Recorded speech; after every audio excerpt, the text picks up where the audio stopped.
Bien. Chiquillos, como siempre, las mismas observaciones. Por favor, silenciar micrófono.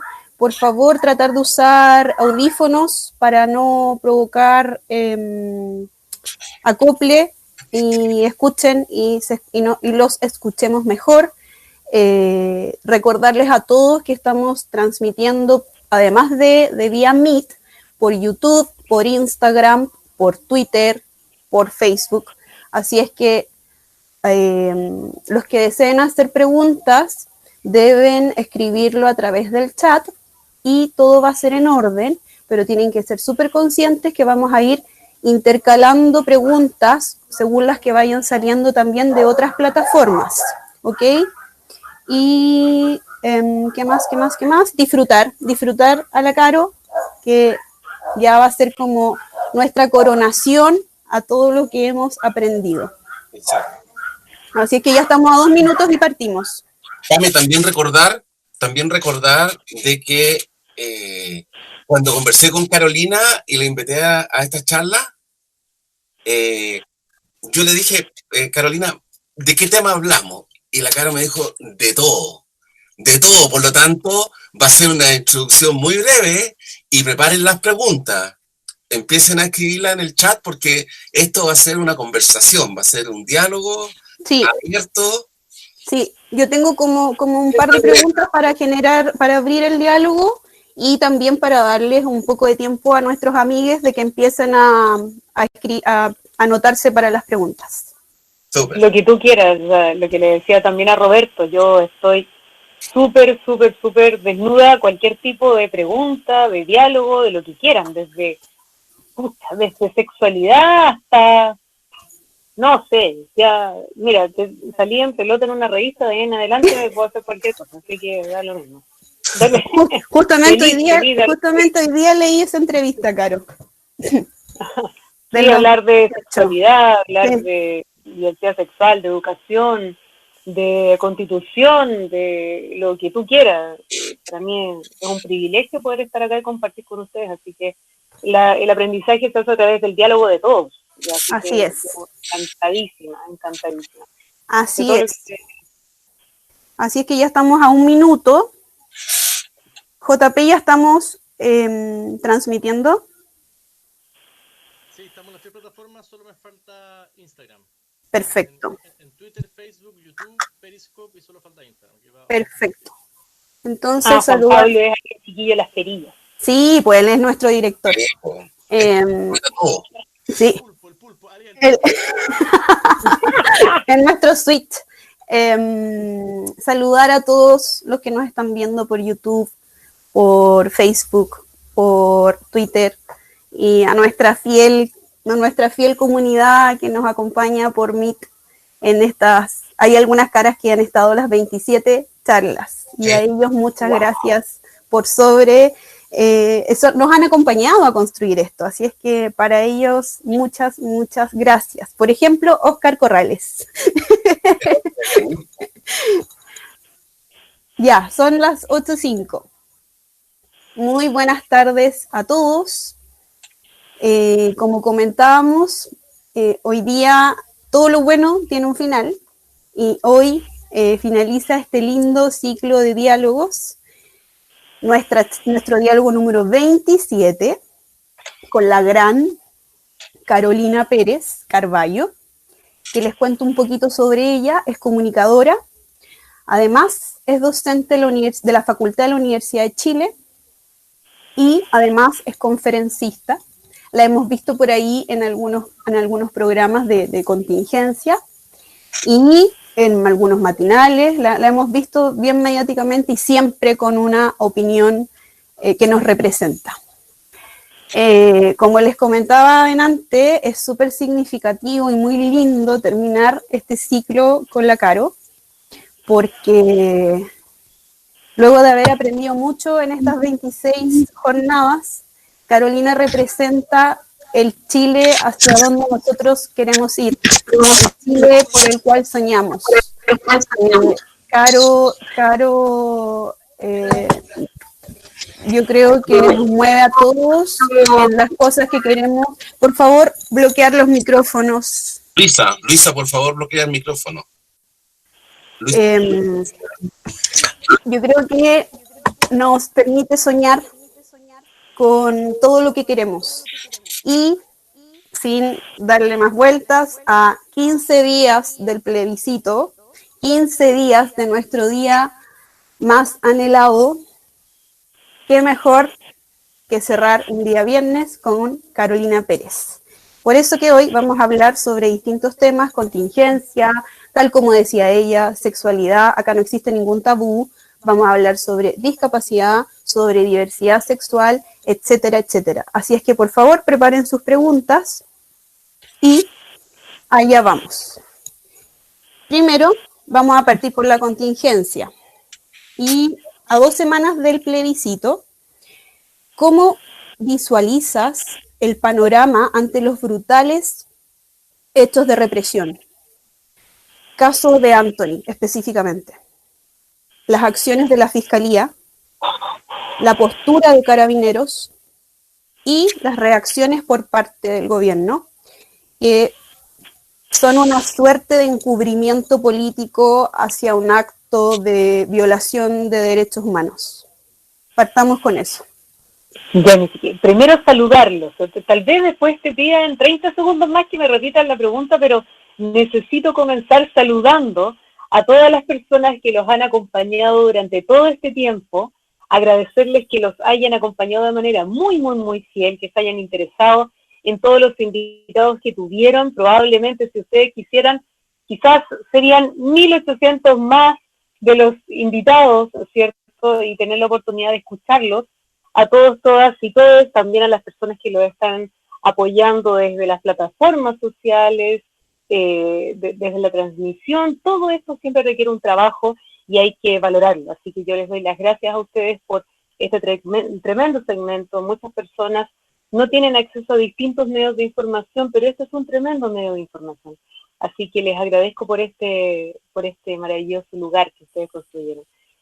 Respecto a las preguntas que me hiciste, ¿cómo lo considero? Yo considero brutal todo lo que ha sucedido. Estamos a 15 días de cambiar con una pequeña rayita, con una pequeña línea, el rumbo de nuestro país. Y no es solamente el abuso que hemos sufrido durante estos últimos 30 años, o desde el 18 de octubre hasta ahora. Estamos hablando de más de 210 años de abuso. Entonces, la represión, la cual tú mencionas, no tiene que ver únicamente con lo que ha sucedido ahora, por ejemplo, con Anthony, o también lo que sucedió el 18 de octubre de ahí en adelante y la violación tajante de los derechos humanos, de manera sistemática, pero sistemática con letras grandes, o sea, sistemática, brutal, sino que podemos retroceder en el tiempo. Podemos observar a Pedro Montt, podemos observar a Bernardo Higgins, podemos observar a Diego Portales y a tantos otros que han colocado la bota militar encima del cuello de los chilenos. Entonces este sería un ejemplo más. Afortunadamente hoy día la tecnología nos acompaña y tenemos la posibilidad de todos, todas y todos, ser comunicadores, periodistas, camarógrafos. Entonces tenemos una infinidad de medios que nos permiten no solamente ver el abuso estructural de parte del Estado, sino que también ver la ineficiencia brutal de parte del Estado. Lo que pasó con Anthony creo que ha sido la piedra angular por lo cual hemos estado luchando durante mucho tiempo, que eso es el abuso en todas sus áreas. Y también visualizar la magnitud en la cual tanto Carabineros, que la verdad es que para mí Carabineros la palabra es demasiado grande. Yo lo llamo de otra manera, que no sé si sea políticamente correcto mencionarlo acá, y es una violación a los derechos humanos, lo que sucedió, pero es solo el reflejo. Lo que vivimos con Anthony es de una magnitud tan brutal, pero tan brutal, que yo lo único que espero para todos los que estamos en espacios de justicia social, que no solamente que se aclare, esto ya está clarísimo, sino que cada una de las personas que está detrás de esto pague, pero como corresponde. Paguen como nosotros esperamos que paguen. No como pagan con clases de ética los de cuellito de corbata, sino que siempre los del poder pagan de manera muy simplista y siempre el resto del pueblo son los que se tienen las condenas más duras.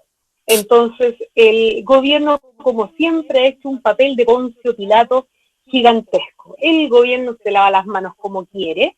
¿Y de qué manera pienso que lo ha hecho el gobierno? Exactamente igual que lo que ha hecho desde que comenzó. Exactamente igual. No ha hecho absolutamente nada. Nosotros en este minuto tenemos un país absolutamente invertebrado, muy invertebrado. No tiene cabeza. Yo no sé dónde está Piñera, no tengo idea. No sé dónde está Piñera, no lo veo. Aparte de que decidí, como les decía, cortar la tele, cortar el cable, cortar la antena, cortar todo lo que transmite, incluyéndolo a él. Entonces, pero sí me informo claramente mucho. No está, este país no tiene cabeza en este minuto. Solamente hay un grupo de poder que es tremendamente peligroso. Y este grupo tremendamente peligroso, liderado por el presidente de la República, por supuesto, y no es menor tener el ministro del Interior que tenemos, etcétera, etcétera, etcétera. Y también dar la ventana a que existan personajes dentro de estas instituciones, como por ejemplo Rosas que ya debería haber renunciado hace un montón de tiempo. Entonces, la manera en la cual se ha manejado esto no es distinta a como lo han manejado otros gobiernos, de observar que nosotros hemos sido, el pueblo siempre ha sido acribillado a través de sus armas. Siempre. No es la primera vez. Nosotros si nos podemos observar históricamente, chiquillos, históricamente, desde, la masacre de la Escuela Santa María, la masacre en la FOM, en Punta Arenas, el mitin de la carne en 1925, cuando también se mató un grupo de estudiantes en la Universidad de Chile por la masacre del Seguro Obrero, que hoy día, por cierto, ese tremendo edificio es el Ministerio de Justicia y Derechos Humanos. Entonces siempre ha existido esta repetición, déjà vu de parte de todos estos organismos asquerosos, gubernamentales, en los cuales se ha ido perdiendo la confianza en las instituciones gracias a la información de todos y todas. Y frente a eso, ¿qué te ha parecido lo que ha pasado con la fiscal? Este amedrentamiento ya de dictadura CNI. La fiscal Chong. Sí. Sí, o sea, yo creo que ya eso, viendo cómo se están manejando las cosas, eso es esperable. Eso es esperable. ¿Y de qué manera se ha manejado? Exactamente igual que lo manejaría este gobierno. Este gobierno no puede manejar las cosas de otra manera. Y la ultraderecha, y la derecha y la ultraderecha, por otra parte, no saben manejar las cosas de otra manera. Si se desesperan, o sea, no hayan que hacer, o sea, si hasta las cosas que las propagandas del rechazo no tienen ni siquiera creatividad para eso, nada, absolutamente nada. O sea, ese es el nivel de nulidad, de descerebrado que son, ¿entiendes? No tiene cabeza esta cuestión. Y por otra parte, es una lástima, y creo que están ocupando certeramente desde ellos, el intento de política del terror que ya no funciona. La política del terror ya no funciona, ya quedó atrás, ya hay ciudadanos informados, ciudadanos cansados, ciudadanos que están en la calle, que están dispuestos a todo, y a todo es a todo, porque efectivamente nuestros compañeros, compañeras y compañeros han dejado la vida en la calle y hemos tenido resultados como no solamente Anthony, recordemos también el caso de Jan Flerville y muchísimos otros. Entonces han dejado el pellejo, sus ojos, su cara en la calle, llenos de pedrigones. Yo tengo estudiantes de la universidad que han sido víctimas de trauma ocular y también de perdigones. Entonces ya no les funciona la campaña del terror, o sea, no, pero absolutamente nada. La fiscalización, yo creo que de alguna manera esto lo ve, me da la sensación, espero no equivocarme, que es, ladran, Sancho ladran, señal de que cabalgamos. El trabajo que ella ha hecho es simplemente impecable y es lo que uno esperaría de la justicia. El trabajo que ella ha hecho es, creo que todos podemos observar o vislumbrar un pequeño espacio al final del túnel de decir, sí, podemos tener justicia y podemos tener justicia digna y de una mujer, mejor aún. Entonces, no me extraña lo que sucedió con ella. pero es la política del terror que ya no les va a funcionar y yo creo que ella no está tan asustada, es demasiado valiente. No, además que si la atacan a ella, la salvamos todas. Para eso estamos, en eso quedamos. Ahora ya yéndonos hacia el tema en cuestión, el plebiscito. Quiero saber, con respecto a la franja electoral, ¿cómo ha operado o tenido alguna influencia en la temperatura, en el ambiente, a puertas del plebiscito? ¿Qué te parece la franja de frentón? Lo que he observado de ambas franjas, ¿tú te refieres a la campaña del rechazo? Ambas, apruebo y rechazo. Yo creo que a mí me ha gustado la campaña del apruebo y la verdad es que quiero manifestar mi gratitud a todos los que están haciendo campaña. No solamente una sola campaña, a todos los que están haciendo campaña. Hay un montón de personas que se están juntando en distintos barrios, poblaciones, ollas comunes, etcétera, que están haciendo campaña. Entonces las campañas del apruebo, para mí todas son absolutamente válidas y esa es la idea, que cada uno de nosotros sea comunicador y también llamar, ¿cierto?, a votar a apruebo Convención Constitucional este 25 de octubre, que muchas personas perdieron la esperanza en los espacios políticos por irse a los espacios políticos partidistas. Entonces, desde ahí yo creo que hoy día despierta una ciudadanía que antiguamente estaba dormida, no le interesaba votar por las municipales, por las presidenciales, era exactamente lo mismo. Sin embargo, hoy día, tanto los jóvenes como las personas un poco mayores, se dan el derecho de decir, yo quiero hacer un video, yo quiero hacer una campaña por el apruebo. Y eso lo hacen y es tremendamente valorable. Hablar de la campaña del rechazo es hablar de es hablar como, no quiero mencionar los organilleros porque tienen todo nuestro respeto. Es como el disco rayado, es ver exactamente lo mismo, hagan los videos que hagan, hacen exactamente lo mismo, se toman mucho también de los dichos del apruebo, no son creativos, no son inteligentes, no son personas que funcionen con su propia cabeza, ¿me entiendes? O sea, votar rechazo es votar por lo mismo, o sea, no hay ni siquiera un atisbo de lectura, es votar por lo que se le conviene. Entonces mantenerse en la campaña, seguir analizando, te digo, cualquier tipo de campaña que haga el rechazo es impresentable. Ahora, no sirve de nada, para ser bien honesto. Creo que no tiene absolutamente ningún peso ni ningún contrapeso, no hay balanza acá que pueda contrapesar lo que está haciendo el apruebo. Y en esto son todas las campañas, absolutamente todas. Me voy a agarrar un poquito de eso para decir a todos nuestros amigos, a todos los que nos están mirando desde todas las plataformas, la mixta no. Ya, no. Ahora continuemos con la otra pregunta. La mixta no es 50, no. 50 que no lo engañen. Por favor. Vamos ahora con una pregunta sobre la acusación constitucional contra el ministro del Interior, Pérez. ¿Tú crees que pueda generar algún tipo de cohesión en los distintos sectores de oposición? Me encantaría que así fuera. Me encantaría que de una vez por todas realmente existiera una oposición, como la que todos estamos esperando.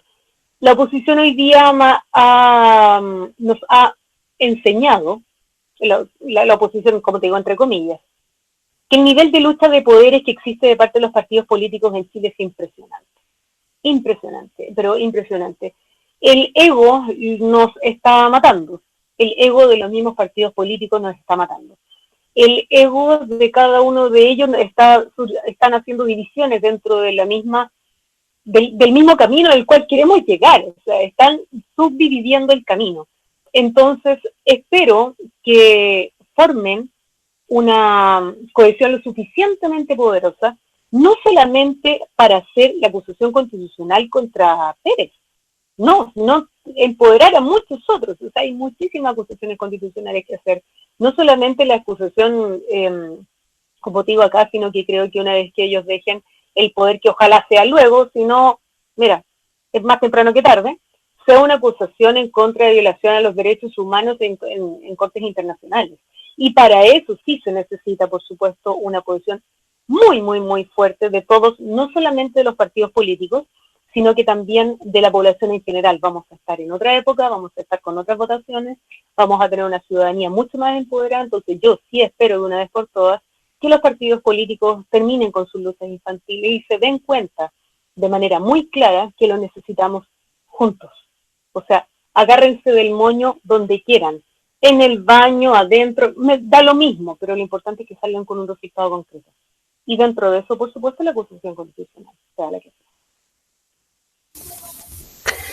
Con respecto al estallido social, existe un cambio de paradigma a raíz de eso. ¿Qué efecto tiene a nivel de canales de participación ciudadana? ¿Y cómo crees tú que opera el factor pandemia en este contexto? Sabes que lo del estallido social fue una de las cosas más maravillosas que nos pudo haber pasado como ciudadanía. Obviando, por supuesto, dejemos de lado un poco la violación a los derechos humanos por ahora. Dejémosla un poquito de lado en la conversación. Y me quiero referir a la gran parte maravillosa que nos sucedió ese día 18 de octubre, que creo que, sabes que nunca se nos va a olvidar en qué estábamos ese día. Nunca. Como por ejemplo cuando fue el terremoto del 2010. Nunca se nos va a olvidar en qué estábamos para el terremoto. ¿Por qué motivo para mí es positivo? Porque siento que por primera vez las personas nos dimos cuenta como ciudadanos que podíamos dar nuestra opinión, y esa opinión iba a ser escuchada, hiciéramos lo que hiciéramos, desde los espacios que fueras una persona, no sé, docente, usted, amigo, que barre la calle todos los días, que nos mantiene las aceras limpias, todos los días va a ser escuchado. Usted que es migrante, usted que es de pueblo originario, usted que es un adolescente, eso nos dio la oportunidad el 18 de octubre. Entonces fue maravilloso, fue un encuentro de Chile completo, de la ciudadanía, para que nosotros pudiéramos escucharnos, aprender de nosotros mismos. Creo que nunca había existido, nunca, jamás, mira, yo vivo a 3 cuadras de Plaza Dignidad, nunca había visto tal cantidad de estar desesperados por hablar. Formo parte también de un cabildo, de una asamblea, y estoy encantada de en esa asamblea ver adultos mayores, muy mayores, con una trayectoria histórica impresionante, que cada vez que ellos hablan, que hablan sus canas, y cada cana es una historia diferente, es impresionante, es poético, es bellísimo. Entonces, ellos perdieron mucha fe en la política, en la real política, ¿cierto? Y los espacios democráticos, y eso se retomó, y eso lo hizo el pueblo. Entonces creo que una de las cosas más maravillosas que pudo haber sucedido el 18 de octubre fue ese reencuentro, ese encuentro con nosotros mismos, sin duda. Y qué lindo es ver la conciencia, hablemos de la tercera edad, la conciencia cívica. ¿Cuánto aprendemos de esa conciencia cívica que ya se perdió?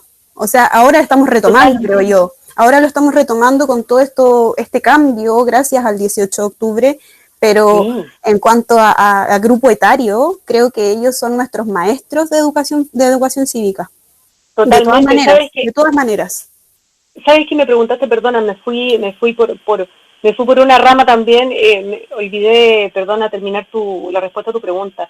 Me preguntaste por el tema pandemia. La pandemia sacó a la luz muchísimas cosas, al igual que el estallido social.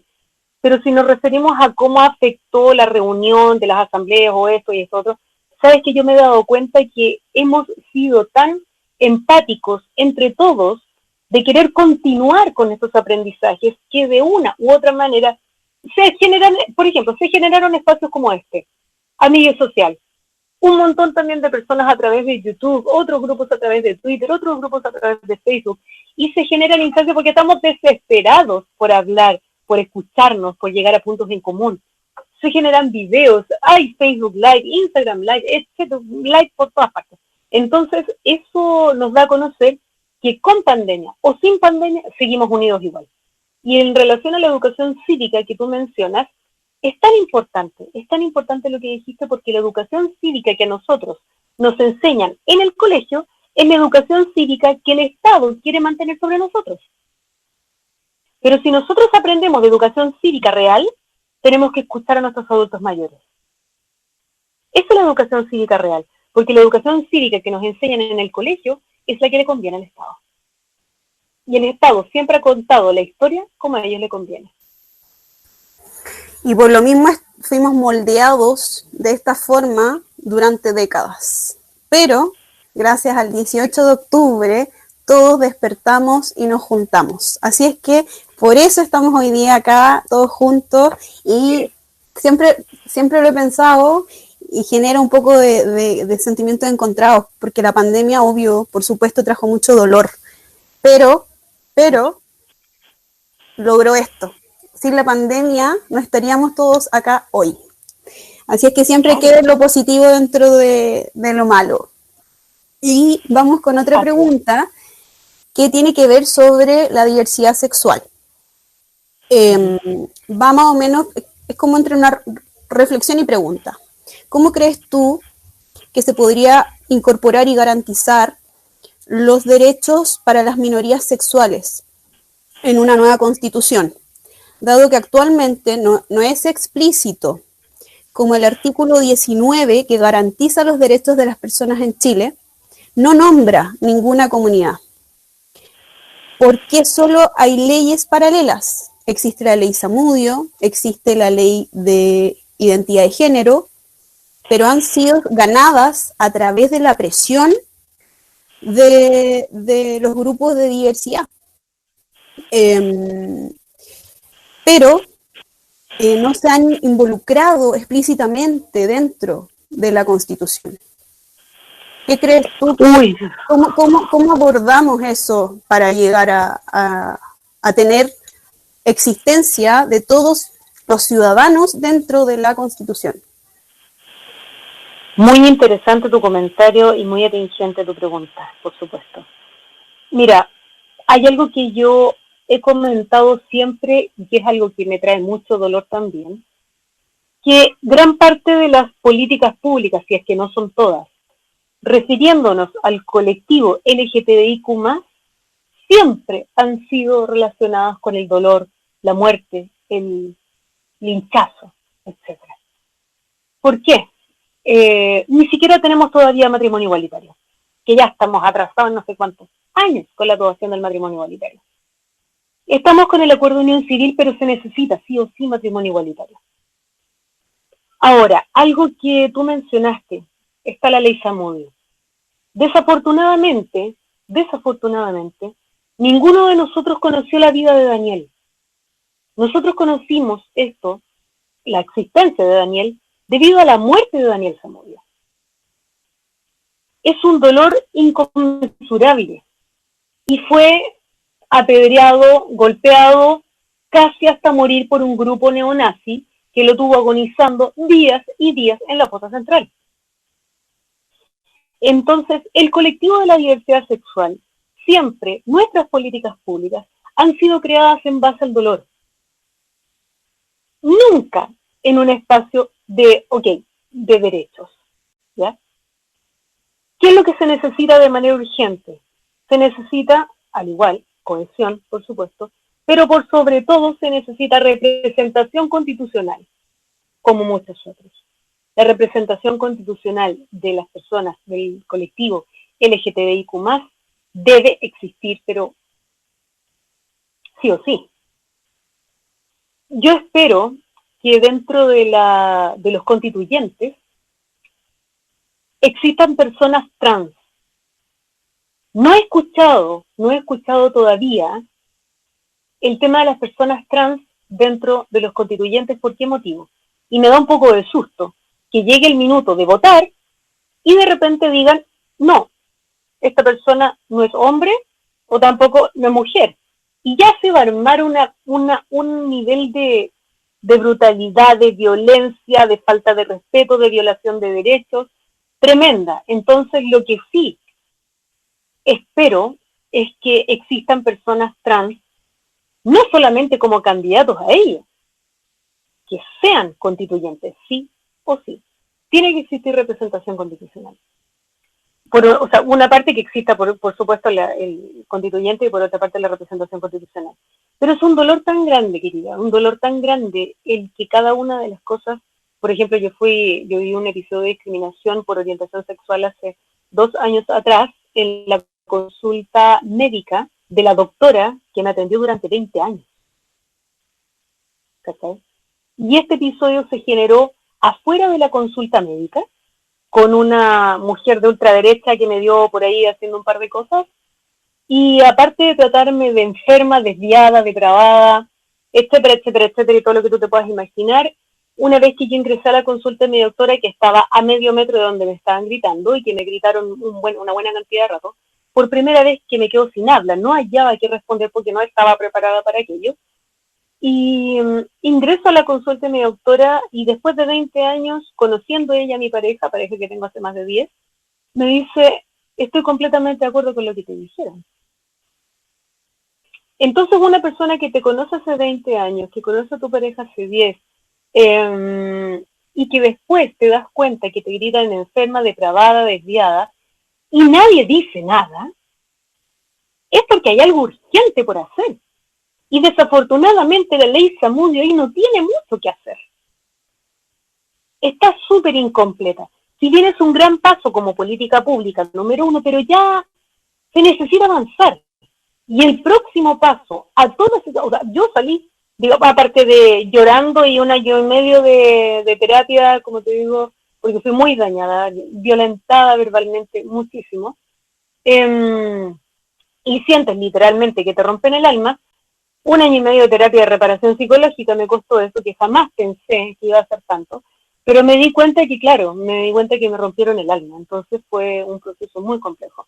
Y por eso créeme que el trabajo de la representación constitucional no tiene que ver solamente con una deuda de ahora, sino que tiene que ver con una deuda histórica, pero histórica, desde los que colocaron esa primera piedra para decir basta, de cuando se creó el Día del Orgullo a raíz de la revuelta de Stonewall, de ahí en adelante, hay una deuda histórica muy, muy grande. Y por eso se necesita urgente representación constitucional en esta nueva Carta Magna. Es una de la temática más importante que abordar, sin duda. Me llega otra pregunta de Valeria. Dice, el estallido social marca un antes y un después. Para crear un Chile mejor, ¿cómo va a participar ella de este país? O sea, tú, ¿cómo vas a participar en esta nueva creación? Yo creo que va por ahí por preguntar si serías constituyente. No sería constituyente. Tengo mis razones también y las voy a dar, que lo conversé el otro día con Roberto. Pero primero, ¿cómo sería mi participación? Antes de responder lo de la parte constituyente, es uno cuando comienza un camino tiene que tener muy claro cuál es el final de aquel. Y si ese camino cambia, bueno, adaptarse a ese camino también. Pero mi camino siempre ha sido la información, siempre ha sido la comunicación y la docencia. Tengo muchísimos estudiantes los cuales he intentado respaldar durante mucho tiempo, desde el estallido social hasta el día de hoy. También mi trabajo comunicacional creo que, aparte de que me hace muy feliz, que para mí tener un trabajo que uno lo haga feliz, creo que es una de las cosas más maravillosas que puede existir. Y si tengo que reforzar los esfuerzos por seguir continuando desde el espacio comunicacional para llegar a estas personas, lo seguiré haciendo. Pero mi trabajo, mi norte, mi camino, siempre ha sido docencia y comunicación. Ahora, ¿por qué no desde el espacio constituyente? Porque físicamente me es muy difícil estar muchas horas, porque soy tetrapléjica, estoy en una silla de ruedas, y esta silla de ruedas, aparte de ser mi espacio de libertad y mi mejor amiga, también significa estar muchas horas sentada y tener puntos de presión o que mi cuerpo en muchos lugares también se coloque rojo. Por lo tanto, me es inviable físicamente poder estar muchas horas sentada, porque tengo que hacer también varios breaks de reposo durante el día para precisamente evitar estar así ese tipo de problemas que podría tener. Entonces, por esa razón, me es muy difícil. Sí podría apoyar, y estoy apoyando a 2 o 3 personas que quieren ser constituyentes que me parecen extraordinarios, y desde mi punto de vista, por lo menos, también hay muchas personas que no necesariamente ni siquiera tienen redes sociales, que me encantaría verlos como constituyentes. Y desde ese lugar apoyarlos infinitamente. Me encantaría, me gustaría prestarles, o sea, que es lo que estoy haciendo ahora, apoyándolos desde todas las áreas que ellos consideren que yo los puedo apoyar, pero mi camino siempre es modificar la comunicación y la educación. Ahora vamos a leer la pregunta de Luisa Sepúlveda. Me parece que no todas las personas mayores han salido durante la cuarentena. Tengo dudas que tengan la mascarilla y lápiz azul para ir a votar. Este simple detalle puede aumentar la ausencia en votaciones y muchos no tendrán cómo comprar estos elementos necesarios. ¿Qué piensas tú de esto? Bueno, yo le respondo a, ¿cuál es el nombre? ¿Luis? ¿Me dirijo a Luis? Luisa Sepúlveda. Luisa, Sí. Luisa, tienes toda la razón, y por otra parte te cuento que el Estado ha sido tan desgraciado que incluso a las personas en situación de discapacidad, cuando esto fue hace creo 1 mes y medio atrás, había que postular para los elementos de protección personal. Postular a través de fondos públicos a elementos de protección personal. Yo creo que va a pasar exactamente lo que tú estás diciendo. Hay muchísimos adultos mayores que son los que tienen el mayor compromiso históricamente para acercarse como un deber cívico a una mesa de votación, y muchos probablemente no lo van a poder hacer porque no tienen los elementos de protección personal necesarios. Claramente eso se debería hacer cargo el Ministerio de Desarrollo Social, pero como tenemos un Ministerio de Desarrollo Social que no se entiende un carajo, de patas para arriba, continuamos con los ministros con apellidos de carta de vino, etcétera, que no se preocupan realmente por lo que necesita la ciudadanía. Efectivamente lo más probable es que pase lo que tú acabas de mencionar. Lo que yo le pido a la ciudadanía muchísimo es ver si efectivamente ustedes pueden brindar ese día 25 de octubre, si pueden brindar un elemento de protección personal a un adulto mayor, a su vecino, por ejemplo, a su abuelito, al abuelito de su pareja, no lo sé, a la persona que está en la esquina, a ese adulto mayor que probablemente esté solo en su casa, que ustedes le brinden un espacio de seguridad y probablemente, ¿por qué no acompañarlo a votar? Va a formar parte del proceso político, social, cultural, del cambio más grande en la historia de este país. Acompáñenlo, seamos generosos y empáticos. Entonces, pásenle el lápiz azul, entréguenle a ustedes las facilidades. Y eso yo creo que sería, pero seguir confiando en que el Estado nos va a dar algo de protección. Pero si lo único que hacen es agarrarnos a palo, a balazo, a balinazo, y más encima nos están tirando por un puente para abajo. Entonces, porque cuando tiran a alguno de nuestros compañeros de un puente para abajo, nos tiran a todos. Y no nos vamos a callar con eso tampoco. Y no nos va a callar nadie y no tenemos miedo. Entonces el llamado es a ser solidarios, a ser generosos y también a sentirnos partícipes del proceso. Totalmente. Y todo parte con eso. O sea, por ejemplo, en vez de tener un lápiz, tener 6. En vez de tener una mascarilla, tener 4. Y así, eso es un voto más. O sea, veámoslo como más allá del hecho comunitario de ayudar. Es un voto. O sea, si vamos por el apruebo, tenemos que ver las cosas así. Entonces, el otro, el llamado también a defender los votos. Necesitamos más apoderados. Ese fue ese fue un tips, pero era algo extra que no podía dejar de decir. Es que es imprescindible lo que acabas de decir. Sí. Es súper imprescindible lo que acabas de decir. Se necesitan más apoderados desde ahí, completamente de acuerdo. Y como tú bien decías, chiquillos, los que trabajan en el área de la salud, ustedes que son TENS, paramédicos, médicos que van por el apruebo, también saben imagínense la cantidad de ollas comunes que se armaron y hasta el día de hoy y van a seguir existiendo porque siempre han existido, no solamente desde la pandemia o desde el estallido social, sino que estoy absolutamente segura que en las mismas, por ejemplo, ollas comunes, en los vecindarios, en las asambleas, se pueden, chiquillos, se pueden, apoyemos a los adultos mayores y a las personas, o ni siquiera adultos mayores. Hay familias que no pueden comprar un elemento de protección personal, que no tienen para comprar una mascarilla. Entonces, apoyémoslos. O sea, podemos hacerlo, por supuesto que sí.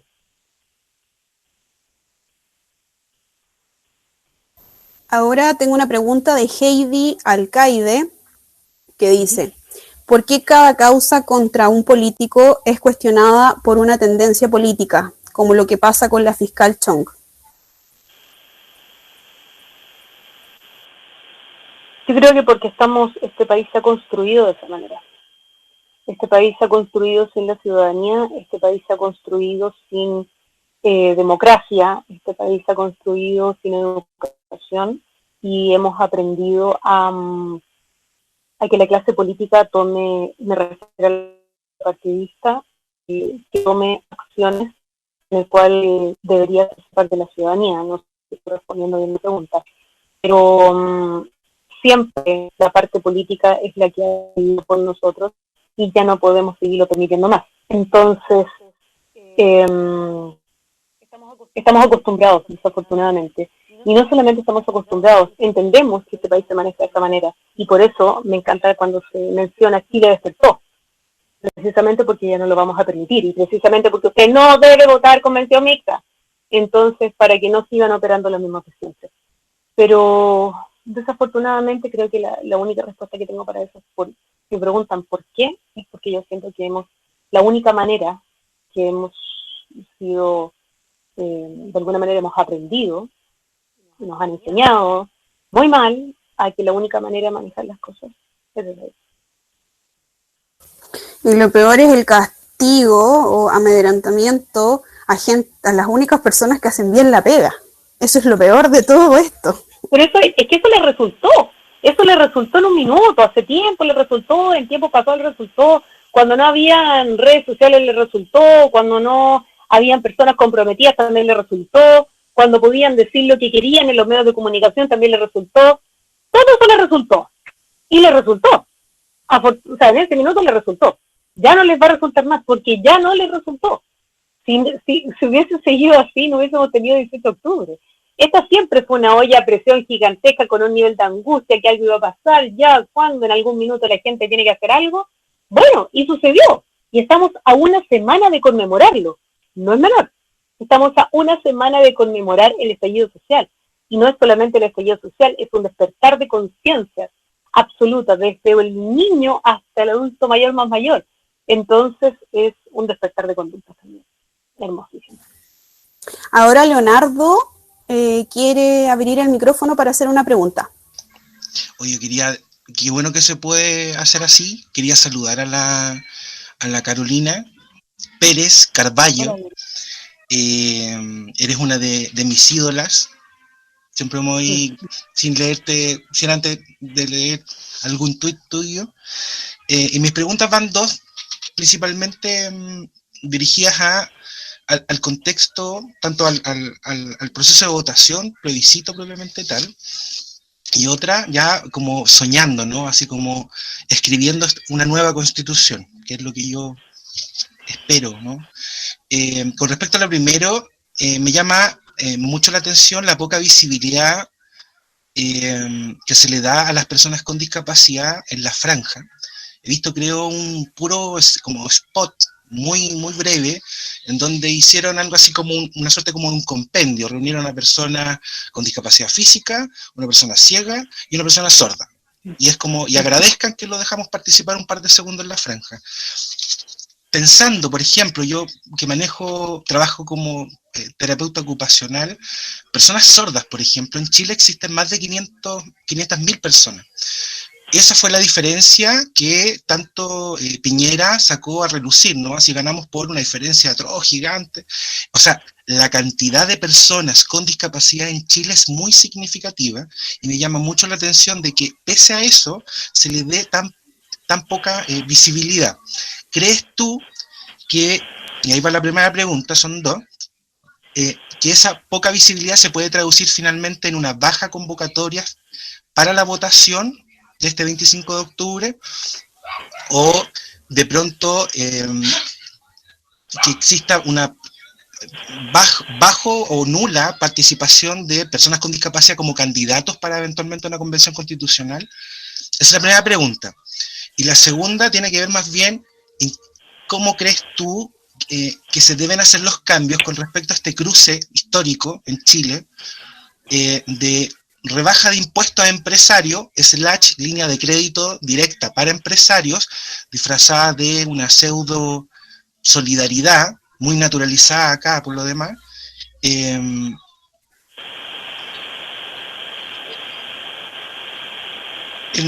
los conceptos de Teletón, de este Chile Ayuda a Chile. ¿Qué cambios deberían ocurrir en esta, jugando nuevamente o soñando en esta nueva constitución? ¿Cómo debería figurar para que ocurran cambios en ese sentido?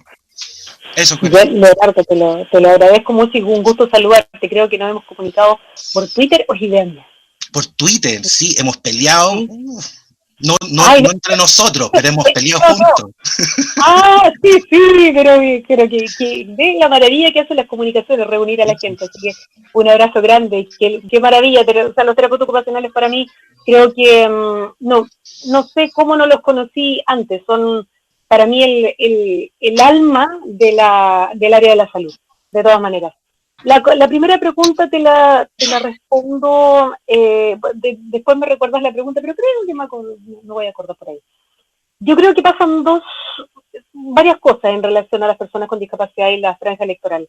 Primero, las personas en situación de discapacidad, me he dado cuenta a través del tiempo, afortunadamente por mi trabajo, he tenido la oportunidad de recorrer mi país observando comportamientos, participaciones de las personas con discapacidad, también de los, por ejemplo, terapeutas ocupacionales, profesionales de salud, o muchas otras cosas, ¿cierto? De educadores diferenciales, etcétera. Y siempre cuando se les ha dado absolutamente todas las facilidades, tampoco aparecen.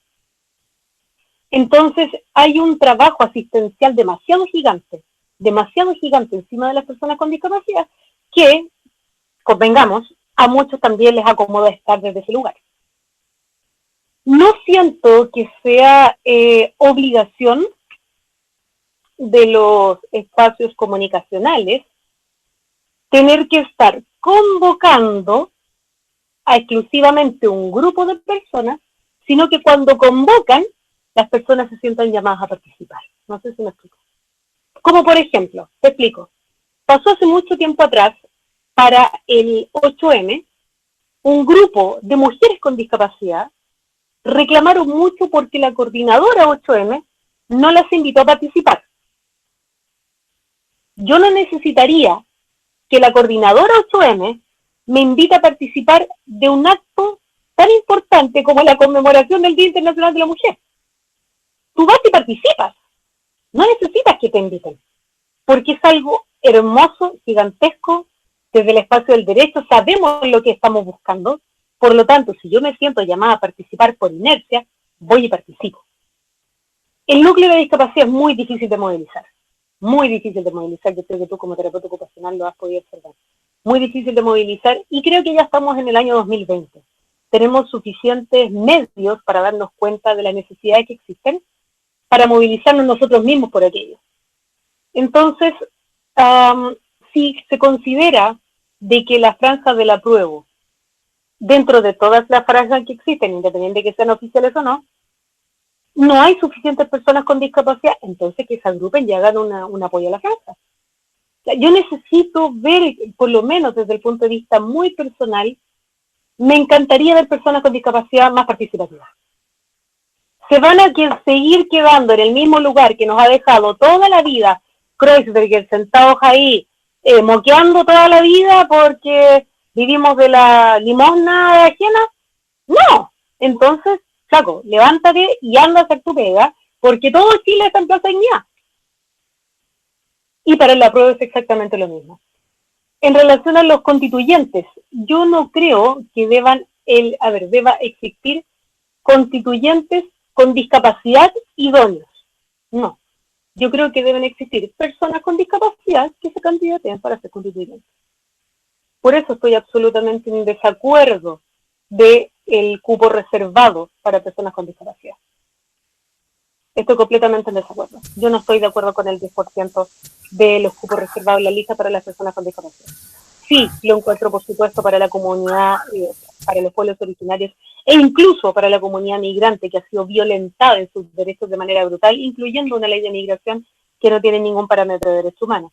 Pero las personas con discapacidad tenemos demasiadas políticas públicas para haber actuado desde hace muchísimo tiempo. No se actúa. Entonces tenemos la ley 21.015, tenemos la ley Zamudio, tenemos la ley de injusticia laboral, tenemos la ley 29.422, la Convención Internacional de las Personas con Discapacidad, y todavía no hay más movilidad que esa. De los grupos minoritarios somos los que tenemos mayor cantidad de políticas públicas, somos más de 3 millones de personas con discapacidad en este país.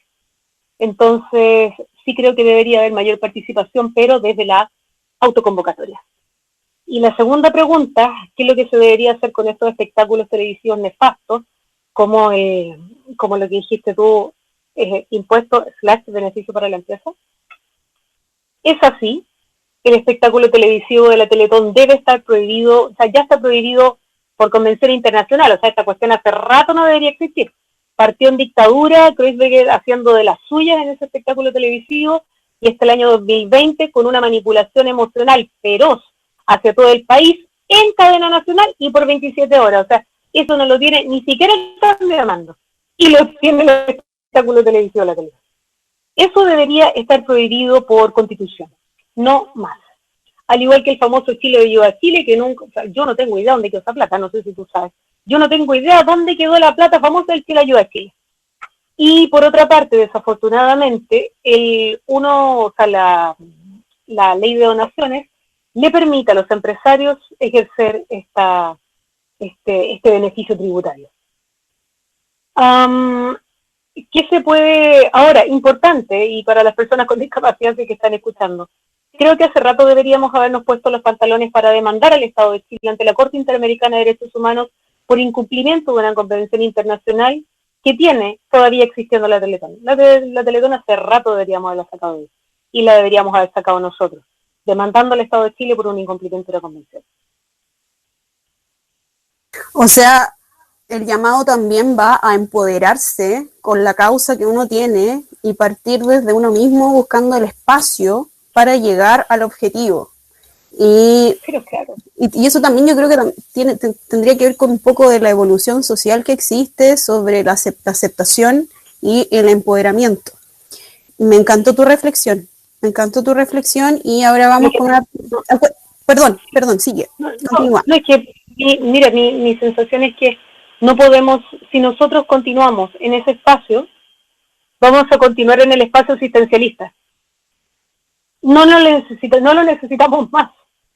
Estamos ya demasiado hartos de eso. O sea, incluso cuando hablamos, por ejemplo, de sexualidad, muchas charlas que he realizado en temas de sexualidad, me he topado con la mamá que me dice, yo estoy tan preocupada por mi niño que en realidad no sé qué va a pasar con su vida sexual activa.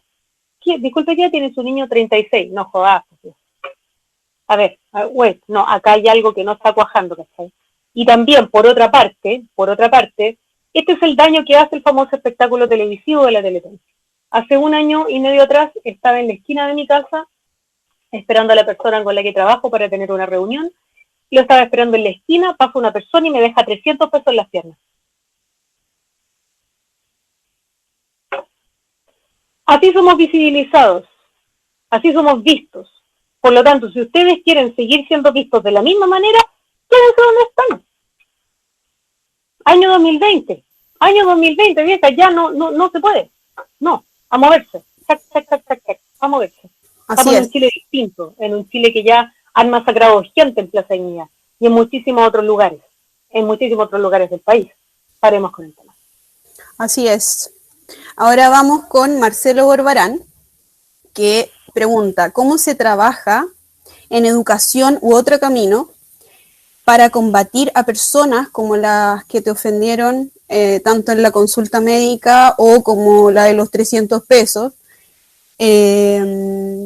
¿A quién se le ponga adelante? ¿Estas personas, tú crees que pueden cambiar? Sí. Sí, absolutamente. Yo creo en el cambio de las personas siempre. Mientras tengas cerebro puedes cambiar. Para mí es así. Y el que tiene cerebro puede cambiar y el que no vota rechazo. Ah, Muy bien, muy bien, muy bien. Me encantó, me encantó. Lo que pasa es que, a ver, quiero ser un poco más explícita. Mira, yo creo en el poder, efectivamente, que las personas pueden cambiar, pero tiene que ser con educación. Muchas de las personas realizan actos de discriminación o realizan actos en el cual no quieren hacerte ningún tipo de daño y son muy inconscientes de aquello. Lo único que va a generar el cambio siempre, es la educación como madre de todas las ciencias. Lo único que va a cambiar eso es la educación. Por ejemplo, ese día que me pasó el tema de los 300 pesos, era una señora, te juro, debe haber tenido unos 73 años. ¿Qué crees que voy a hacer con esa mujer de 73 años? ¿Le voy a echar un par de garabatos? No. ¿Qué fue lo que hice? Le dije, disculpe señora, muchas gracias, pero no lo necesito. No me voy a enfrascar en una discusión con ella, pero sí la voy a educar. Entonces creo absolutamente en la educación, absolutamente, mientras esa educación se haga con respeto. Y si me preguntas si esas personas pueden cambiar, por supuesto que sí. Y si no lo cambian después de haber sido educadas, es porque no lo quieren hacer, así que no te enfrasques más en esa discusión.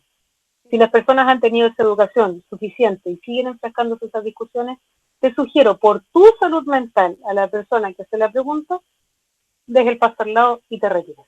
Solamente por tu salud mental. Como contrapregunta de la misma persona, dice, en la misma línea, ¿cómo ayudo a mis hijes a defenderse de gente así, de su grupo etario o adultos? ¿Cómo le digo a mi hijo que defina cuando alguien ofende a algún amigo o amiga? Siempre le digo a mi hijo de 12 años que esté atento a ayudar cuando vea que alguien le hace bullying u otro tipo de maltrato. ¿Cuál sería tu consejo frente a esto? Yo creo que le estás enseñando bien a tus hijos. Yo creo que les estás enseñando de manera perfecta. La educación es algo que está en la casa. Los estudios son otra cosa completamente diferente. Pero la educación siempre se ha dado en la casa. Y si tú le estás enseñando a tu hijo que esté atento, que tenga cuidado, que respete por sobre todo a las personas que están a su lado, que la base de cualquier crecimiento sociocultural, económico, político, siempre va a ser la educación y siempre va a ser el respeto, tu hijo claramente no va a cometer esos errores. Si les enseñas a que el color piel no existe, tu hijo nunca va a ser racista. Nosotros que estuvimos, por ejemplo, en el jardín infantil, en el, no sé, cuántos de los chiquillos que están ahí contigo, que están trabajando detrás de este maravilloso programa, no nos pasaron cuando éramos chicos en el jardín, en primero básico, el color piel. Explícame cuál es el color piel. Mi pareja es afrodescendiente, no le hace ningún sentido el color piel. Entonces, si tú le enseñas a tu hijo que el color piel no existe, que la raza, la única raza es la raza humana, si le enseñas que el amor es transversal, que un día puede tener pololo y otro día puede tener polola, que no necesariamente sus genitales deciden su identidad sexual, y muchas otras cosas más, por supuesto que va a estar en un mundo distinto. Y ya creció en un mundo diferente, es otra época, es otra generación. Entonces yo creo que lo estás educando de la mejor manera y ojalá existieran tantas madres, padres con sus hijos que efectivamente les enseñan de esa manera. Recuerda siempre, la educación la das tú, los estudios, el colegio y la universidad. Como dice un dicho de mi abuelita, la educación parte por casa. Ahora abrimos el micrófono para Nicolás Salaquet. Hola Carolina, hola a todos. Muchas gracias por estar acá con nosotros. Y muchas gracias por todas tus luchas que has dado por todos los temas importantes y que ameritan lucha. Yo te iba a hacer una pregunta bien parecida a la que hizo Marcelo. Aparte de solo mencionar lo que tú dijiste, que es impresionante el número de personas que con alguna discapacidad, son 3 millones. Si uno considera, son más que los evangélicos. Entonces, en realidad, la presión que podrían hacer para cambios significativos con organización sería impresionante. Muy bien. Sí. Muy bien. Y acerca de la pregunta similar a la de Marcelo, hay un tema que es particularmente impresionante y a mí siempre me sorprende, que la cantidad de personas que tienen como la empatía cooptada, como que le hubieran cortado la empatía en base a educación destructiva durante toda la vida y no tienen ni idea de ponerse en el lugar de otra persona, no tienen ni idea. Y hay muchas de esas personas que están como en ese intermedio y que a veces uno los ve como tendientes al rechazo, a veces como que ven un video y se guían por los medios y como que caen para... Y esas personas igual vamos a tener que convivir después de que ganemos con el apruebo y de que logremos empezar unas bases nuevas con una educación nueva para las generaciones futuras. ¿Tú crees que a ese grupo tendríamos que hacer un plan de rehabilitación? Literalmente tratar de forzarnos en rehabilitar, porque si no van a tener una siguiente generación, como la educación está en casa también, van a tener una siguiente generación también complicada y todo. ¿Te parecería que hiciéramos un plan casi que de estado de rehabilitación de gente? Sabes que, bueno, efectivamente, tal como tú lo mencionaste, somos más de 3 millones de personas con discapacidad en este país, porque, bueno, claramente no toman en consideración los grupos rurales, entonces que están muchas provincias, hay muchos espacios que no se toman en consideración y claramente debemos estar bordeando los 3.600.000 personas. Al igual que el adulto mayor, que son casi 4 millones y así muchos millones más. Entonces, ahora, yo creo que las personas que sean constituyentes, va a ver que, y esto siempre es mi reflexión, y es muy personal, a mí me encantaría que los constituyentes que estén ahí tengan el suficiente acto de humildad para entender que lo que se está escribiendo no es por ellos. Lo que se está escribiendo es más importante que yo, es más importante que tú, es más importante que los que estamos en este minuto conectados. Esto tiene que ver con un tema país, tiene que ver con una conciencia histórica, tiene que ver con el chico que está ahí maravilloso, que está a tu lado, tiene que ver con su futuro, tiene que ver con el futuro de él, no necesariamente con el nuestro.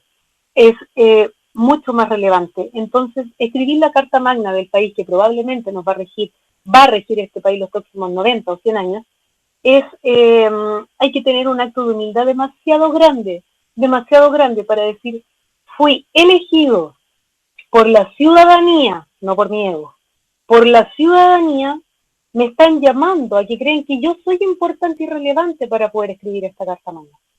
Entonces, como te digo, lo primero que tiene que primar ahí es entender que te vas a sentar con una persona que va a estar en contra del aborto. Al otro lado va a haber una persona que va a ser de derecha, al otro lado va a haber una persona que te va a apañar en todo, al otro lado va a haber una persona que cree que tiene que seguir siendo el mar de la familia más rica de Chile, que no va a ser así, no importa, ellos lo van a creer y lo van a discutir. También va a haber una persona que va a seguir creyendo que tienen que seguir rompiendo las mineras tienen la veña para seguir rompiendo nuestro país, que tampoco va a seguir siendo. Entonces, todas esas cosas con todas esas personas vas a tener que lidiar. Yo creo que el llamado, más que tratar de cambiarlos a ellos, hacer un proceso de rehabilitación con ellos, es entender que la persona que hoy día se va a candidatear para constituyente es porque va a cambiar el destino del país, no el destino de él o de ella. Por esa razón también encuentro que el trabajo constitucional es fundamental, hermoso, gratificante, de aprendizaje, pero también va a tener una alta cuota de salud mental. Y si de ahí podemos apoyarlos con el proceso de rehabilitación, fantástico, pero sí, creo que lo más importante para esto, sin duda alguna, es agachar el moño y entender que lo que se está escribiendo y lo que se está discutiendo no es por uno, es para el país. Y peor aún, o mejor aún, fuiste elegido para esa tarea. Y en un momento realmente histórico, tenemos todos que tomar la responsabilidad de lo que eso significa, que va desde llevar un lápiz azul más el día que vamos a votar, a poner alguna cosa que diga apruebo en nuestras redes sociales o en nuestra ventana o en la calle. De eso se trata. Todos somos partícipes de hacer historia en este momento. Sí, ¿sabes qué? Me gustaría contarte algo chiquitito justo de lo que acabas de mencionar.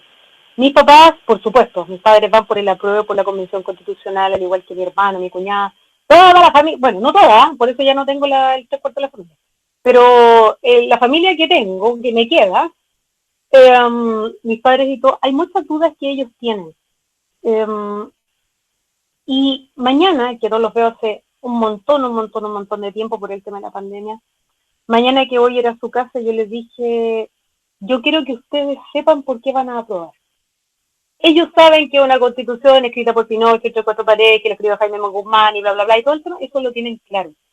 Pero hay muchas cosas que hemos podido aprender todos nosotros a través del tiempo por tener plataformas, que hay muchos padres que no las saben utilizar. Yo invito a esa gente, a esos hijos, que les enseñan a los padres. Que no es que vayan a votar por el apruebo porque me dijo Pepito. No, o sea, mamá, hay que cambiar el planeta, hay que cambiar el país, por lo tanto, Andy vota aprueba. No creo que sea la mejor actitud. Yo creo que dile por qué es bueno votar por el apruebo, cuál es la diferencia entre la Convención Víctima y la Convención Constitucional, porque ellos tuvieron mucha paciencia para enseñarnos a nosotros durante muchísimos años. Cada vez que no nos salía una letra, que no nos salía una frase, que no podíamos aprender a leer, estuvieron ellos ahí, con mucha paciencia, detrás de nosotros, uno por uno. Bueno, hoy día, chiquillos, es la oportunidad histórica para que ustedes les enseñen también a sus padres. Conviértanse también en ese espacio empático para sus papás y enséñenles por qué votar el apruebo. No solamente porque ustedes se lo mencionen o sean empáticos con ustedes. Súper importante también, porque de repente las generaciones antiguas, o sea, más hacia atrás, están tan desilusionadas que ni siquiera se quieren interiorizar un poco en el tema. Así es que muchas gracias por esa reflexión que creo que nos ayuda a todos, porque es algo que todos podemos hacer. Ahora voy a leer la pregunta de Lore Mucio, que dice, ¿cuál es tu opinión sobre la adopción homoparental? Y también de la adopción de personas solteras en Chile. Adopción es adopción. Adopción es adopción, amor es amor, de todos los colores, de todas las razas, de todas las... o sea, adopción desde de personas solteras, totalmente. Y adopción homoparental estamos en deuda. Estamos en deuda con aquello, estamos en deuda pero hace mucho tiempo. Entonces hay que recordar que las personas con las que me he topado que están en contra de la adopción homoparental, interesante contarles a ellos que los hijos que están por ahí son de heterosexuales, no de homosexuales. Y los que están queriendo adoptar son homosexuales. Entonces, la adopción homoparental, sí, de todas maneras, es una deuda. No solamente pensando en las parejas homosexuales, no solamente pensando en nosotros, sino que, y voy a citar algo que dice incluso Piñata o Piñera, pensando en el bienestar superior del niño. Si ustedes piensan en el bienestar superior del niño, bueno, hay que estar a favor de la adopción homoparental.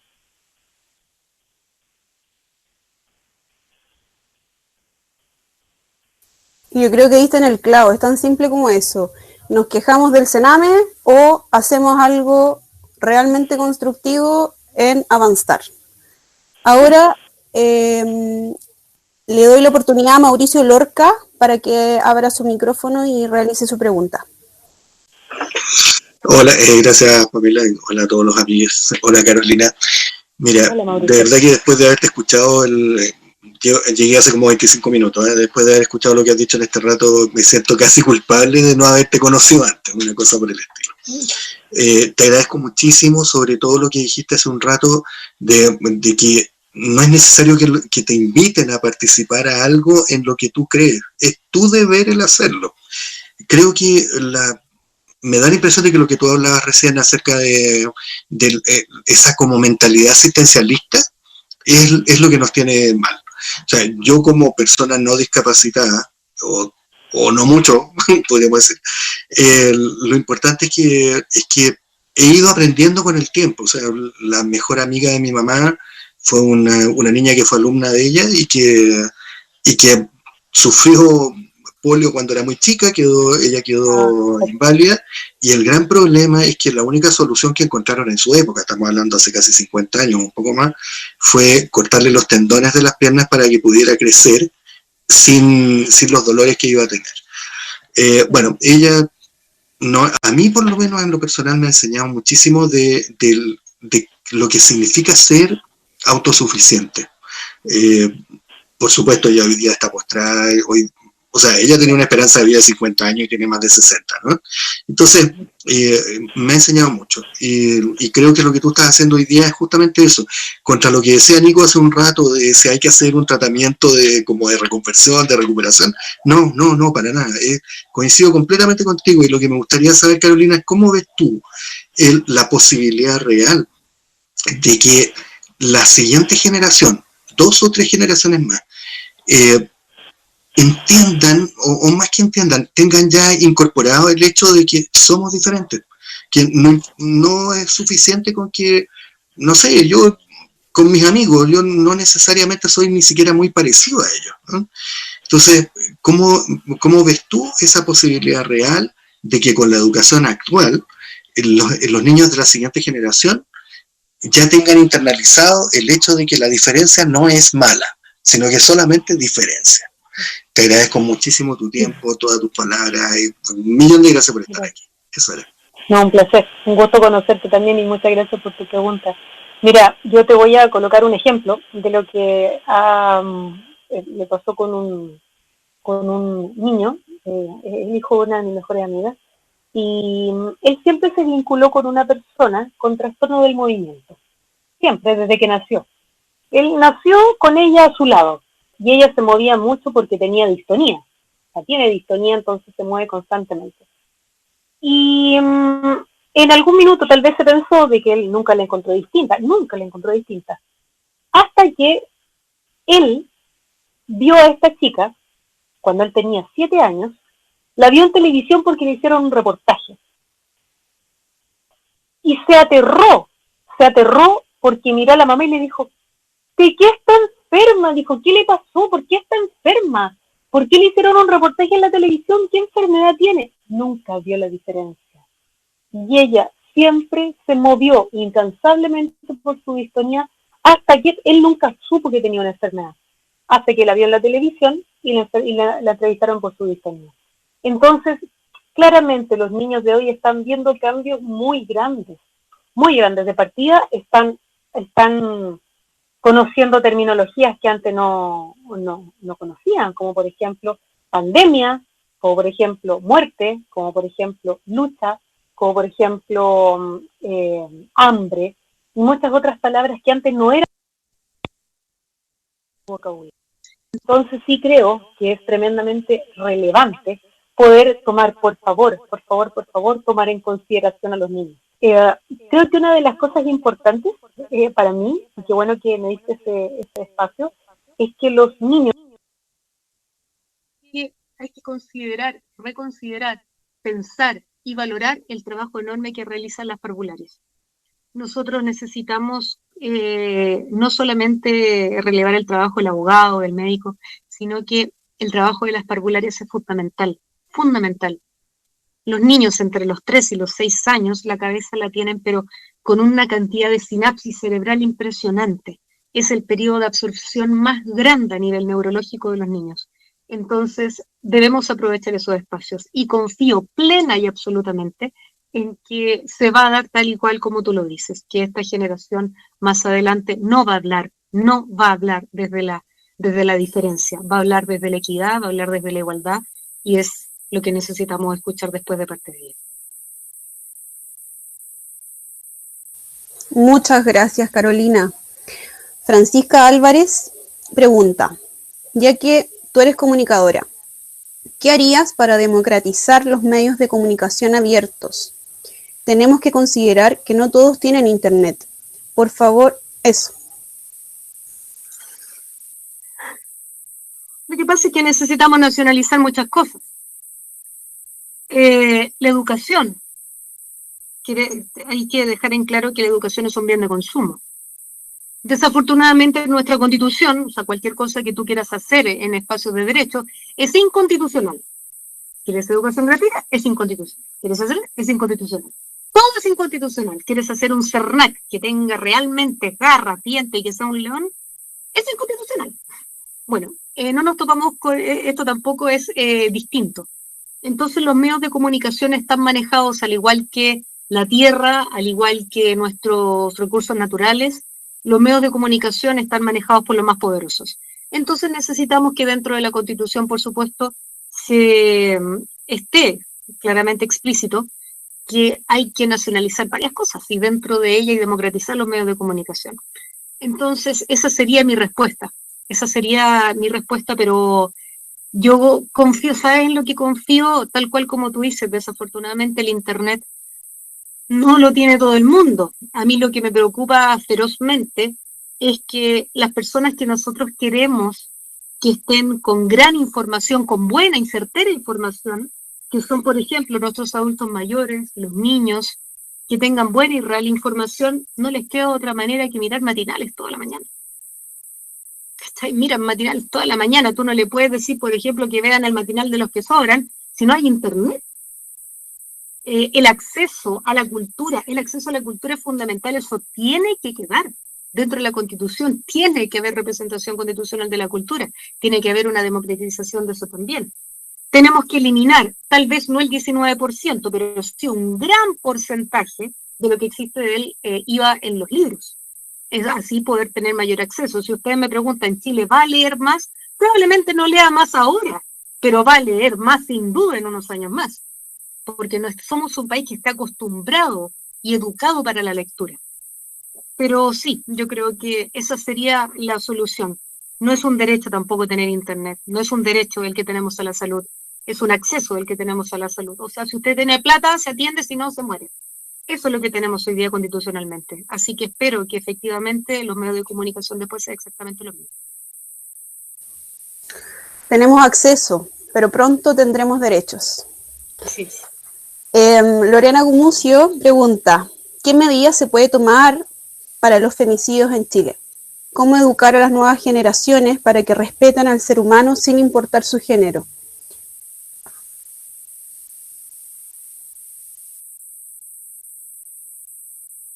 Es una pregunta inevitablemente te lleva mucho dolor, porque la cantidad de femicidios que tenemos es demasiado, demasiado alta y que no debería existir ninguno, convengamos.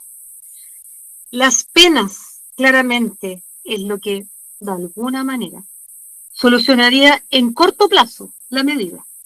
En largo plazo, la educación. La educación que se les da a los niños es fundamental. Pero es fundamental. Entonces, si tú crías a tu hijo sin machismo, que no sea un misógino, que entienda el respeto por todos y todas, todas y todes, es lo único que nos va a salvar de eso, lo único. Por ahora, endurecer las penas, por supuesto, si están 3 días detenidos y después se levantan las penas, se levantan las causales, se levanta todo y se va. Y después sigue matando, como desafortunadamente ya lo hemos visto y hemos tenido resultado de aquello. Tajante. Endurecer las penas, sin duda. Endurecer las penas. Y no solamente es el tema de los femicidios, hay un tema muy importante, que no son necesariamente los femicidios, pero son las violaciones. El endurecimiento a las penas de los violadores, para mí no hay otra pena para un violador que no sea o cadena perpetua, o castración y cadena perpetua. Pero no sale más. No sale más. Se queda encerrado de por vida. Hace como 6 años atrás hubo un caso de una persona postrada en Chiloé, una adolescente postrada, de 14 años, lo pueden buscar, está en internet, una adolescente de 14 años postrada con parálisis cerebral y quedó embarazada. Postrada y con parálisis cerebral. y se empezaron a dar cuenta claramente de que no le llegaba la regla en el primer mes, tampoco en el segundo mes, también en el tercero. Ok, la fueron a ver del CESFAM y estaba embarazada. Violador, el papá. ¿Tú me puedes explicar cómo es posible que la madre dentro del relato decía que ella nunca se había dado cuenta y que su marido llevaba 5 años consecutivos violando a su hija?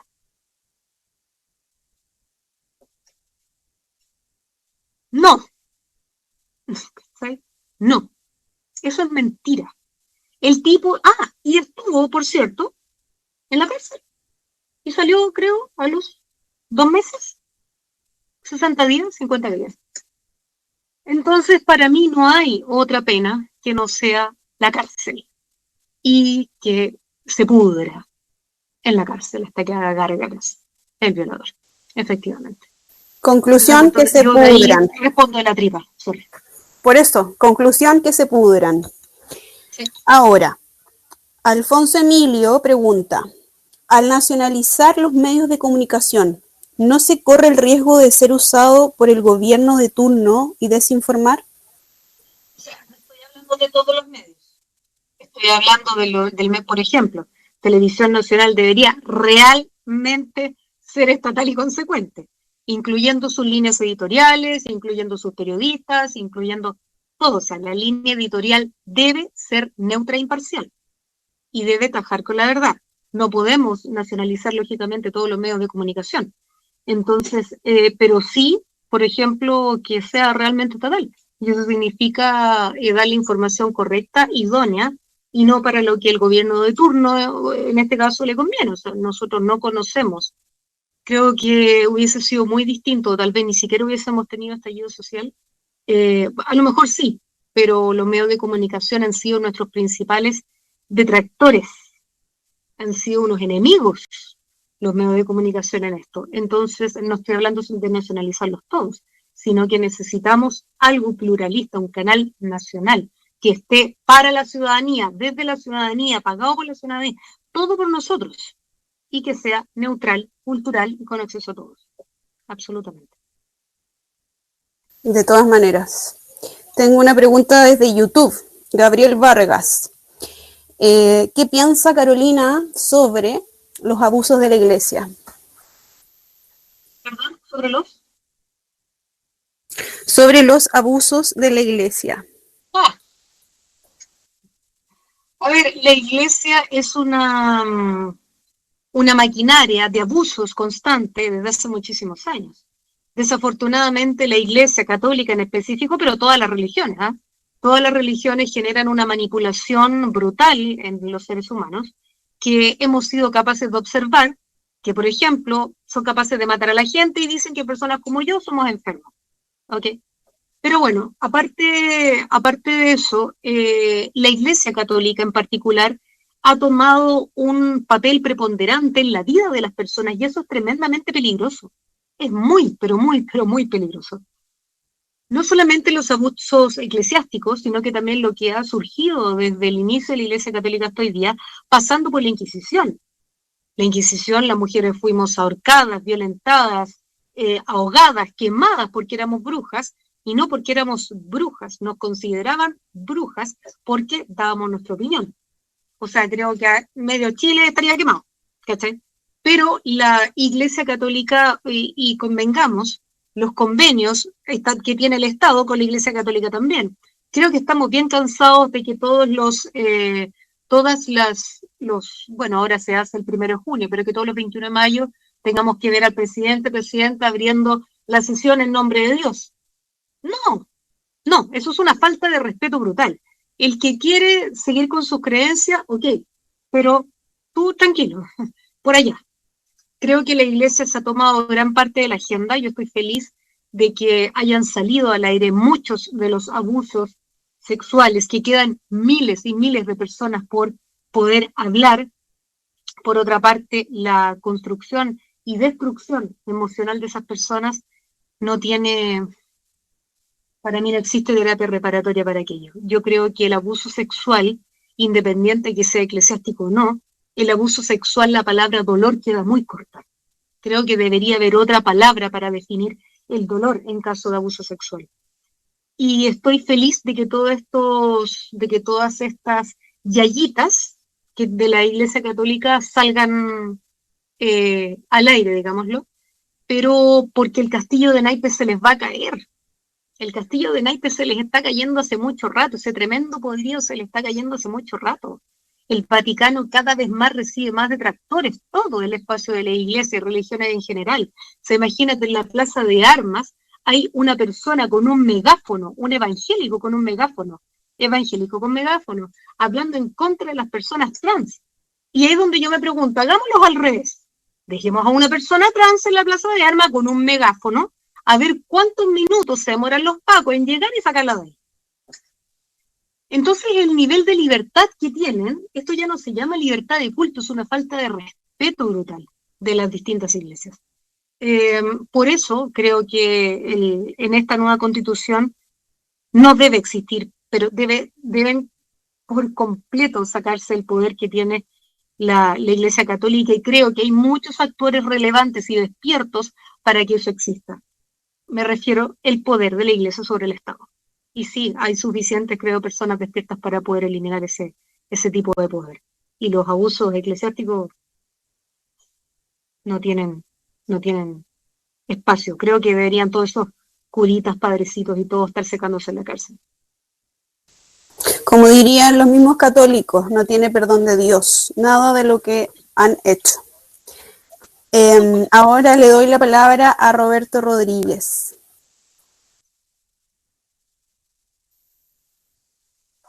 Hola Carolina, ¿cómo estás? Hola Roberto, querido. Un privilegio tenerte acá en Amiga Social. Me ha tocado compartir con la Carolina producto de la charla y realmente ha sido un privilegio. Creo que hemos establecido una relación muy sincera. Y Carolina, yo te quería preguntar acerca, viendo el tema del estallido social como un fenómeno increíble, ¿no es cierto? Que trasciende los partidos, trasciende todo. Pero al mismo tiempo es como acéfalo, desorganizado, como que no tiene una conducción, un liderazgo.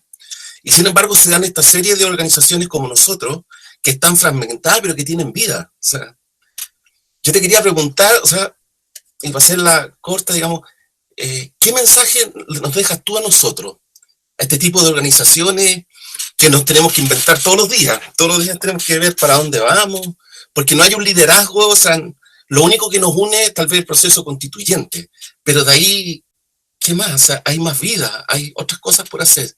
¿Qué mensaje tú nos dejarías a nosotros?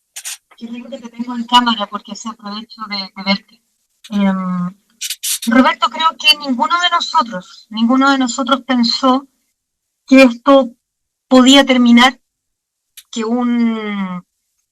desde la Revolución Pingüina en adelante, Exacto, nos enseñaran que tal cual como tú lo mencionas, desde un espacio acéfalo, sin una conducción, podíamos lograr lo que se logró. sí. Yo le debo muchas cosas y siempre agacho mi cabeza para agradecerle a los estudiantes. Sí. Siempre. Pero siempre. Absolutamente. Y creo que lo que más nos enseñó este estallido social es que nosotros podemos y somos capaces de hacerlo solos. Sí. No hemos tenido cabeza y llegamos al proceso político, social, cultural de cambio más importante de nuestra historia, sin cabeza política. Yo creo que eso nadie lo dimensionó. No. Tiene que haber un líder. Lo he escuchado 456.000 veces del estallido para. Tiene que haber un líder. Nadie toma la bandera. ¿Pero por qué? ¿Cómo es posible que nadie se atreva? Nadie tiene el pellejo. Viejo, tú te has dado cuenta, Plaza de Dignidad, y estoy diciendo que nadie tiene pellejo. Esto lo hicimos entre todos. En el país con la columna vertebral más invertebrada de Latinoamérica. Exacto. Con una constitución hecha en dictadura llena de sangre. nos mataron a nuestros ancestros. Exacto. O como dicen también las feministas, o como dicen muchos de mis amigos por lo menos, somos las hijas de las que no pudieron quemar. O también el nieto del obrero del salitre. Exacto. Y muchísimos otros más. Lo hicimos igual, sin cabeza. Yo creo que el consejo, Roberto, es a confiar en nosotros mismos. Exacto. Confiemos en la ciudadanía. Confiemos en nosotros mismos. Estamos a puertas del proceso constituyente más grande de la historia del país. Y lo hicimos sin cabeza. La cabeza fue la ciudadanía. Y el pueblo, por primera vez en la historia, se escuchó. No necesitamos ya que nadie más nos escuche. Ahí estamos. Y ahí vamos a seguir estando. Qué buena. Gracias, Carolina. De nada, Roberto. Bueno, en honor al tiempo, hemos llegado al final. Como les decía al comienzo, han sido 27 jornadas.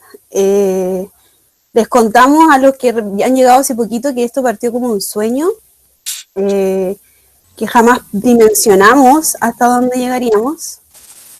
Agradezco a la vida estar aquí moderando, haber moderado a la Caro, a Jadwe, a un Fernando Atria, a un Baza, el crecimiento como seres humanos, hablando yo, Pamela, y amigues, creo que ha sido gigante. Y lo más lindo de esto es que ese era el objetivo. Entonces lo cumplimos, pero también decir que esto no termina acá. Queda mucho trabajo por delante. Como les mencionaba, es importantísimo que seamos apoderados. Es importantísimo ser generosos aquel día. Es importantísimo ayudar a nuestros adultos mayores, insisto, son los con mayor responsabilidad cívica. Tenemos que ayudar a que ellos lleguen a votar. Tenemos que hacer un llamado al voto asistido de quien lo necesite. Eso existe, es real. El presidente de mesa tiene la obligación de ayudar. Los apoderados de mesa, lo mismo.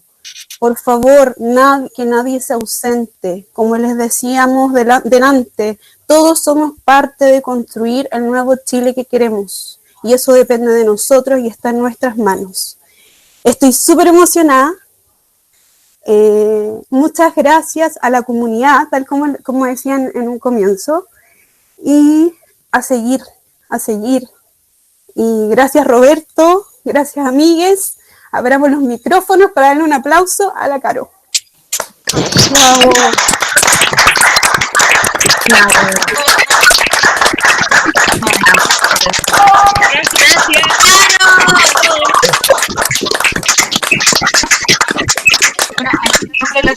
Bueno, me quiero tomar el micrófono.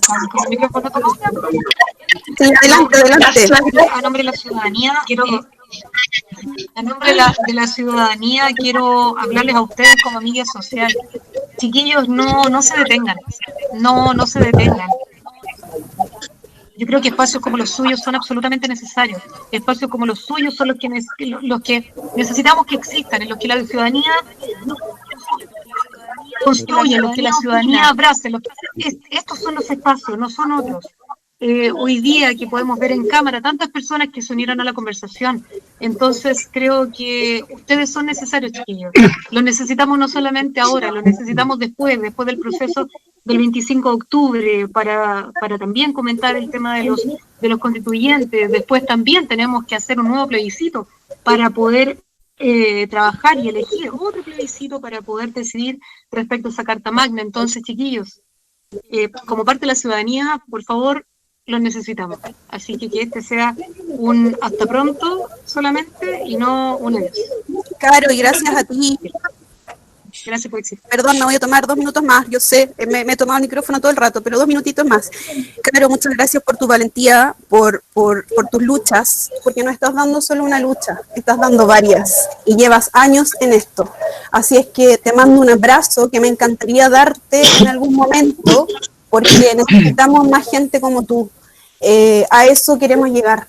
Tú eres un ejemplo en este momento de lo que queremos. Así es que va un abrazo gigante, virtual para ti, y muchas gracias por estar acá hoy.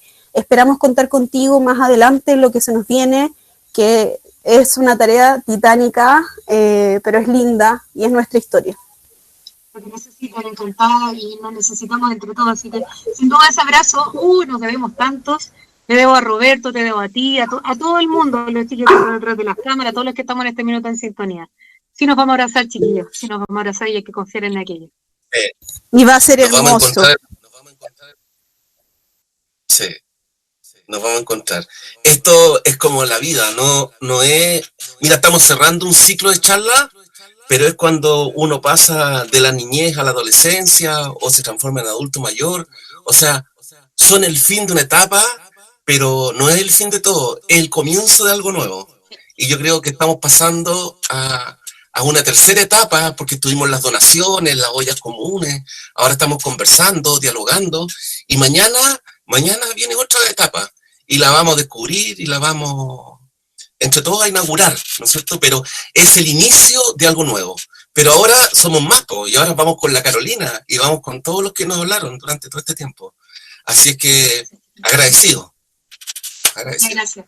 Nos vemos donde sí nos vamos a encontrar todos, va a ser el 25 de octubre en las urnas. Créeme que te voy a encontrar. Y después celebrando, así es que ahí también nos tenemos que encontrar y abrazar finalmente por todo lo que no nos hemos abrazado en este tiempo. Así es, chiquillos, gracias.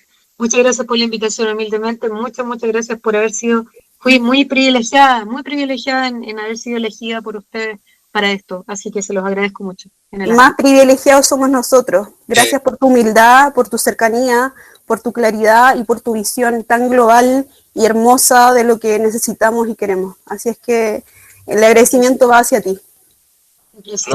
No es casual ni accidental de que tuviera la Carolina, porque la Carolina un poco se parece a nosotros. O sea,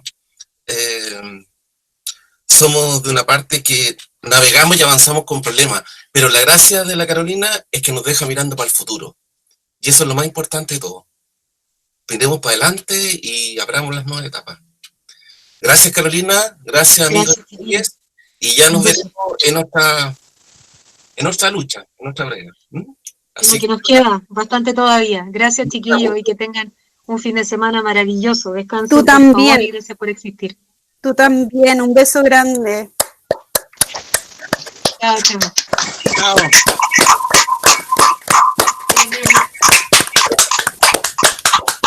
Te queremos.